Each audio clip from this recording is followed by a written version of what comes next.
These Day of the Dead tattoos were sent to me, so let's check it out. It is temporary face tattoos. So look at this. So you do get a few of them in here, and then you get all of these. All right, so check out all of these Day of the Dead tattoos. As you can see here, they're temporary tattoos. So all you actually have to do is peel off this plastic right here, put it on your face and damp it with some water like back in the day. So they have all different options. You have so many to choose from, so that you can get your Halloween Day of the Dead look going.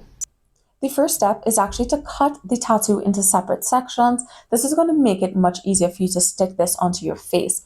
For this sample, I actually cut it into 4 separate sections, and then I took off that clear plastic and then stuck the paper onto the face, and then I made sure to damp that material to make sure that the tattoo does come off of that white backing. It was super quick, super easy, and this is the result, and it lasted for hours. Look at how amazing that looks.